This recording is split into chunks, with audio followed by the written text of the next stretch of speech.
This is the comfort and compassion for sadness and grief hurt validator. Your emotions, that sadness, that grief, really, really matters. Those are valid things you're feeling.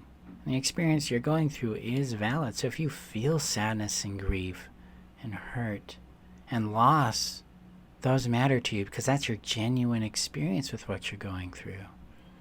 And so I'm going to ask you some Sedona-based clearing questions to help you accept and honor those feelings for you.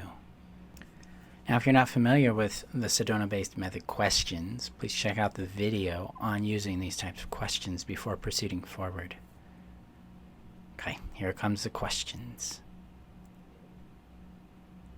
Now, if you could, would you acknowledge and appreciate the sadness, grief, or hurt that you're feeling right now? And if you could do that, when would you do that? And how does that feel?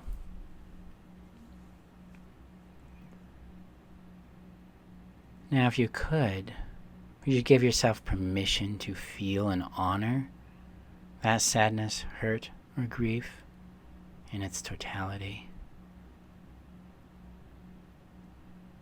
And if you could do that, when would you do that?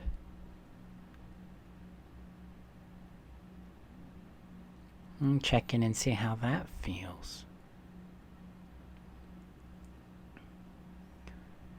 Now, if you could, would you stop making yourself wrong for feeling those emotions? And if you could do that, when would you do that?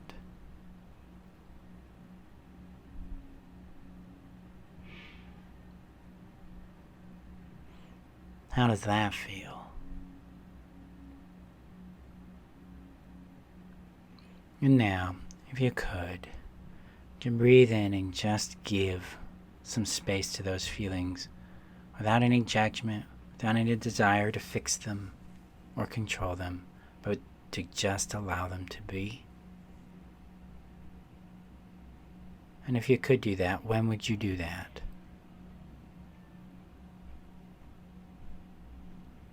And how does that feel? Now, if you're still feeling a profound sense of sadness and resistance to those emotions, run through the validator one more time, and then allow yourself to do the next step, which would likely be more practice in compassion and giving yourself space, permission to feel what you do, and to do some of maybe the generalized grief clearing from heal. This concludes this validator.